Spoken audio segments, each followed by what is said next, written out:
Gracias, señor presidente.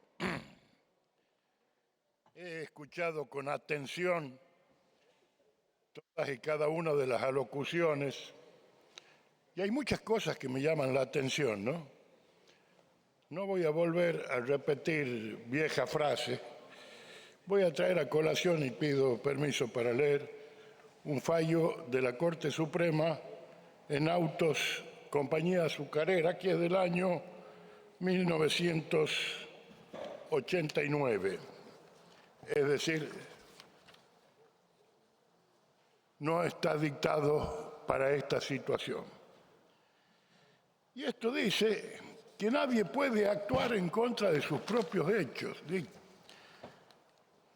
Ya que trajo a Cicerón a cuenta la senadora Fernández Sagasti, se lo voy a decir en latín. Non venire contra factum propio. Nadie puede venir o estar en contra de sus actos propios. Dicho en palabras de la Corte, que dice: nadie puede ponerse en contradicción con sus propios actos ejerciendo una conducta incompatible con otra anterior, deliberada, jurídicamente relevante y plenamente eficaz. Obviamente,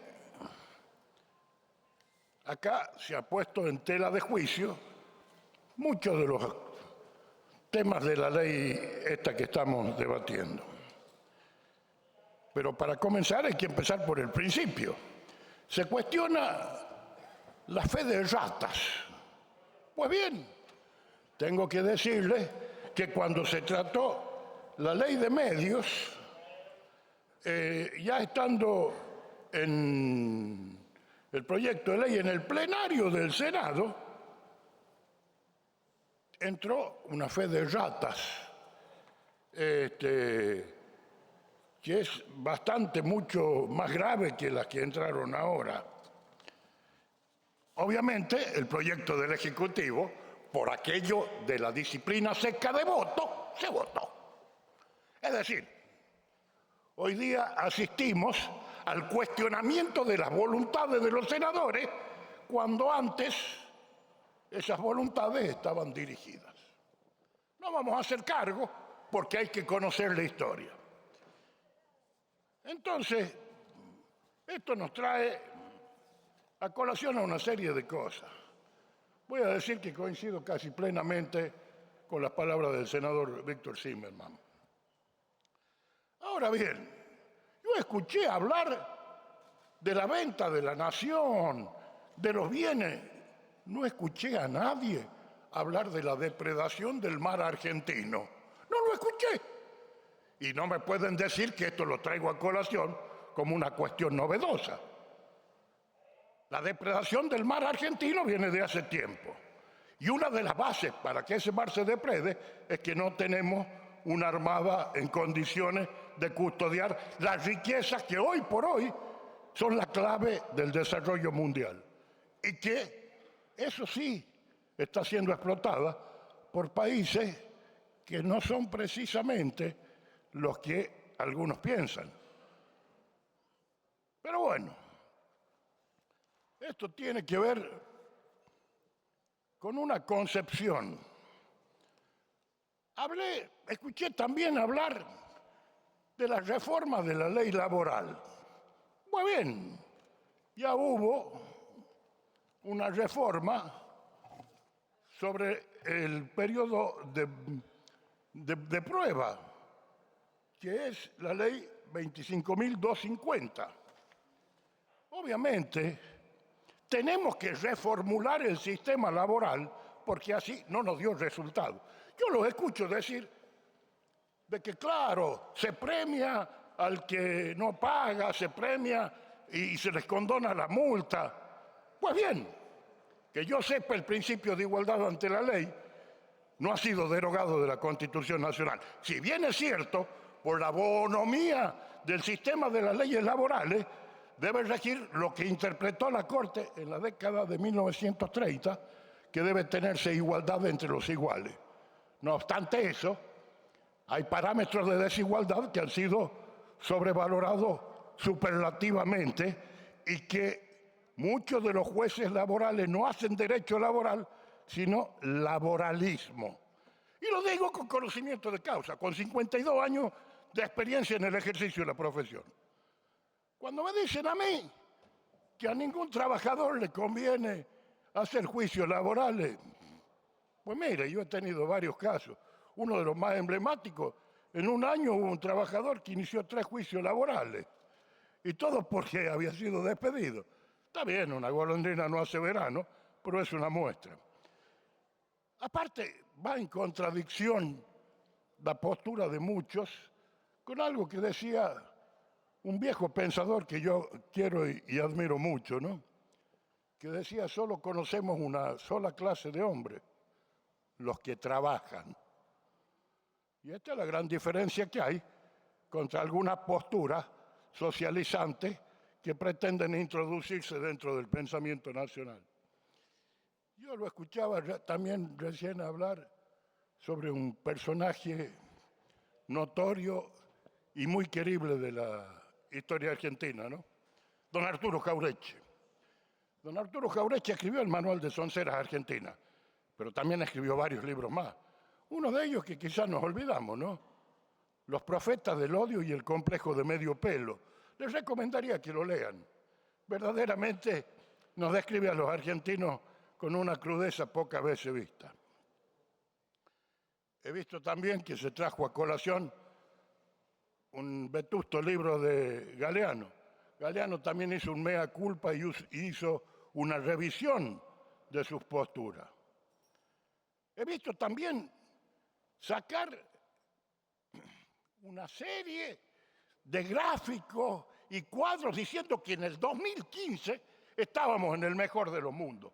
Pues bien, explíquenme cómo se perdieron las elecciones si estábamos en el mejor de los mundos. También he escuchado a toda la prensa y a muchos pensadores y analistas políticos hablar sobre los joint venture y el viento de cola que tuvo la primera mitad del siglo XXI. Esto es público y notorio. Lo que es público y notorio se presume conocido por todos. También he escuchado decir que acá, durante un periodo político, se perdió el equivalente a un Producto Bruto Interno completo. Pero claro, cuando se va dentro del sistema republicano a la justicia, y bueno, ya creamos el lawfare, ya creamos una cosa o la otra. Y yo les quiero decir una cosa, los españoles tenían el juicio de residencia, donde cada virrey, cuando dejaba el cargo, debía rendir cuenta de lo que hizo. Bueno, todavía estamos esperando en la Argentina, ¿eh? Y yo quiero decirles que ha llegado la hora también de que miremos para adelante. Porque acá yo escucho con todas las culpas son del neoliberalismo y desembosadamente, y algunas veces elípticamente, agreden a la década de los 90 como la fundadora del neoliberalismo en Argentina. Pues yo me siento terriblemente ofendido, porque se refieren a un querido amigo y que hoy día está siendo reivindicado por muchos, que era Carlos Saúl Menem, ¿no? Pero bueno, los que ayer comieron de la mano de Carlos Saúl Menem, hoy día, muerto el rey, vive el rey, ¿no? Esto también es una realidad que está dentro de los avatares políticos. Ahora bien, ¿por qué si estábamos en el mejor de los mundos se perdió la elección? ¿Por qué si estábamos en el mejor de los mundos Javier Milei ganó la elección? Yo escucho decir con una liviandad total y absoluta que el presidente Milei es un enfermo mental. A ver, que alguien me explique cuál es la caracterización psicológica y psiquiátrica de Alberto Fernández. Que alguien me explique. Porque no se puede hacer política vilipendiando a quien ejerce la magistratura por el voto del pueblo. Y quiero decirles que el pueblo lo integramos todo. No solamente los que están ahí incitando a la violencia, tirando piedras y tratando de torcer la voluntad de este Senado. Eso se llama sedición, ya que he visto que están muy afectos a leer artículos del Código Penal. Les recomendaría también que lean el artículo de sedición. Algo que yo tuve que aplicar cuando defendía a muchos miembros del gobierno de La Rioja en un pasado episodio del año 2007 y 2008. Pero bueno, resulta que el pueblo es el que viene.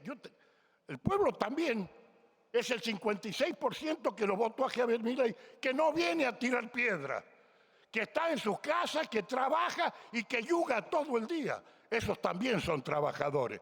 No son trabajadores los que están detrás de algunos sindicatos. Yo tengo muchos sindicatos y todos saben mi relación que tengo con los sindicalistas, con muchos de ellos, que no están ahí.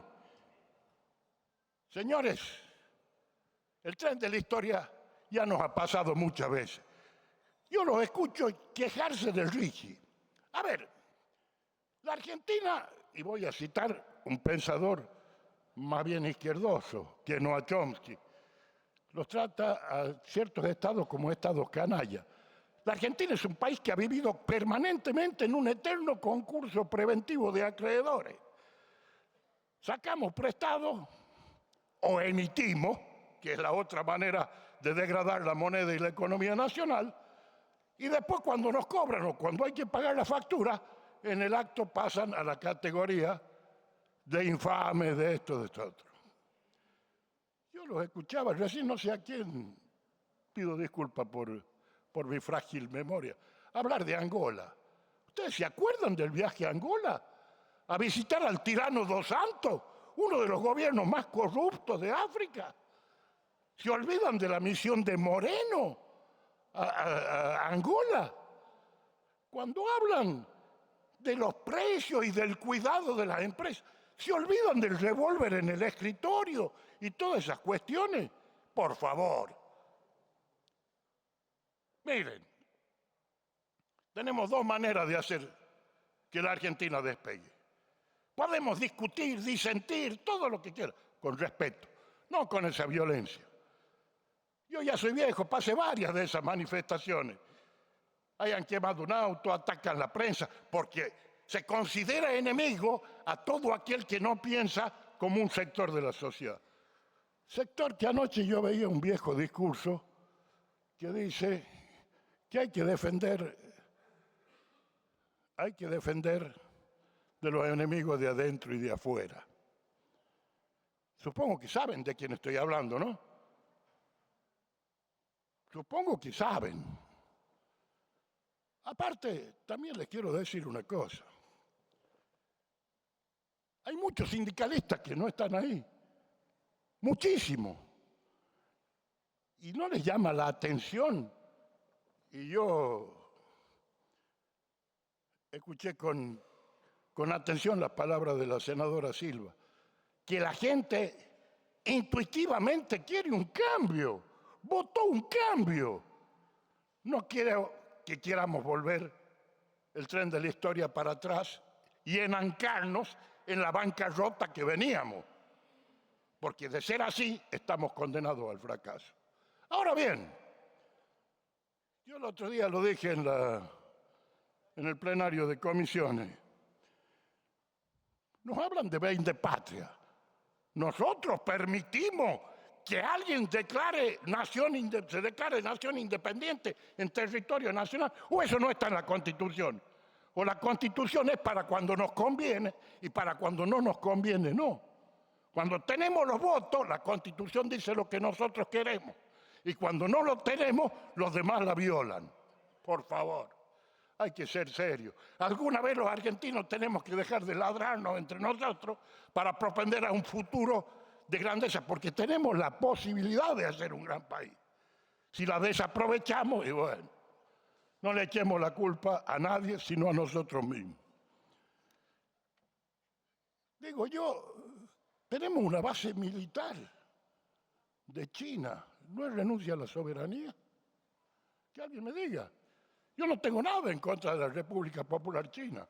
Ellos están ahí, ellos en su país son dueños de hacer lo que quieran, elegir la forma de gobierno que les plazca, pero nosotros estamos en la República Argentina. Vemos algunas cosas sí y otras no. La paja en el ojo ajeno y no la viga en el propio. Ahora, yo vuelvo a hacerme la pregunta, porque es algo que siempre me ha preocupado. La depredación de esa riqueza histícola no es renuncia a la soberanía. A ver, que alguien me conteste. La Argentina, que tiene una plataforma marítima inmensa y riquísima, y que debo decir que plantamos alveolines o alveolos de merluza y de merluza negra, que es depredada por China, Japón y una serie de embarcos que se llevan toda nuestra riqueza. A eso, como ideológicamente,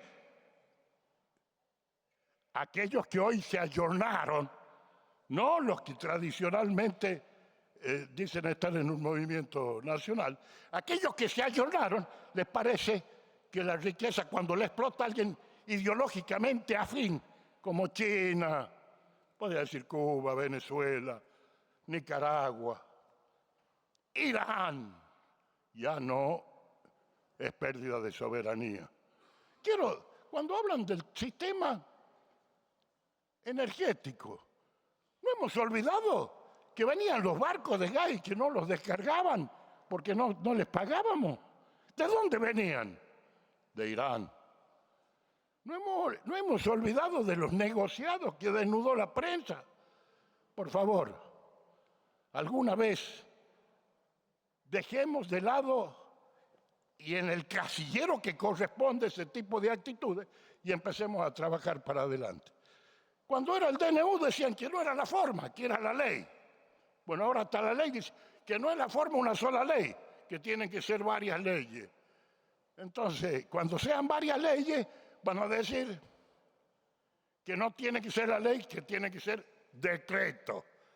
Por favor, quiero recordarles que había un viejo general que decía, primero la patria, después el movimiento y por último los hombres, ¿no? Yo creo que por encima de cualquier cosa está la nación. Y no creo que graciosamente se debe imputar a otro que no piensa igual como vende patria. Ya hemos probado con un sistema que nos ha traído hasta el nivel de pobreza. O nos olvidamos del nivel de pobreza. O se ha hecho en 6 meses el nivel de pobreza. No hemos olvidado que hemos estado 2 años presos mientras se hacían fiestas en Olivos. No hemos olvidado del vacunatorio VIP.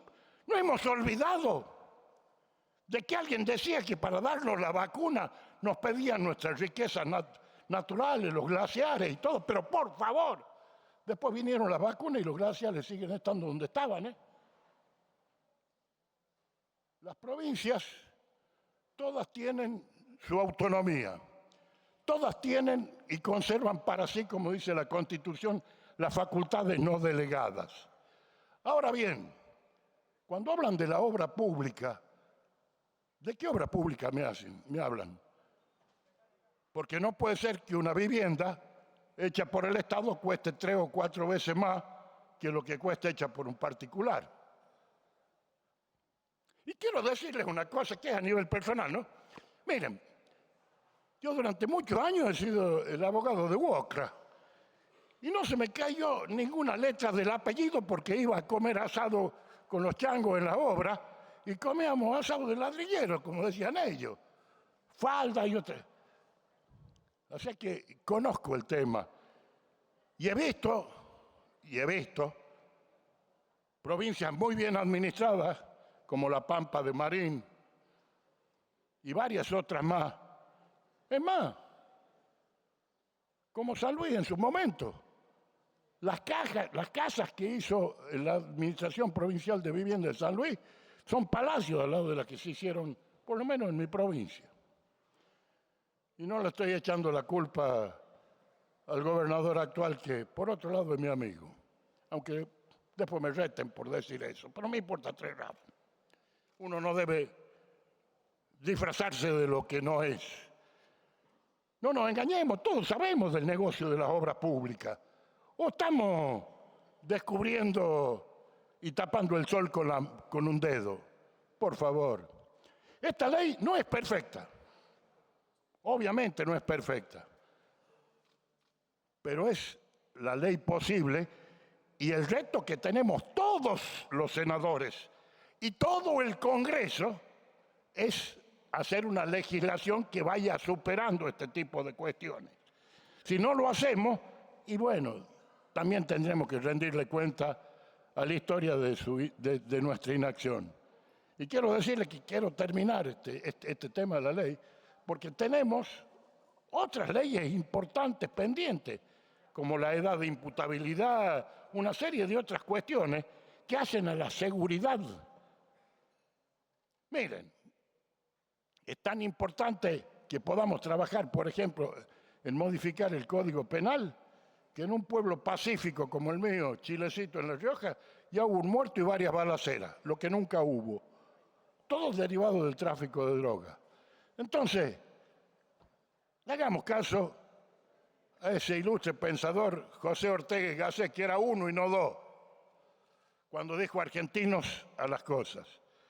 Yo los convoco a que con el marco de respeto, con el marco de objetividad y teniendo por encima de todo los sagrados intereses de la nación, construyamos y reconozcamos cuando nos equivoquemos y volvamos a cambiar un país que merezca ser vivido. Nada más y gracias, señor presidente. Gracias, senador Pagotto. Pide el uso de la palabra el senador Abdala.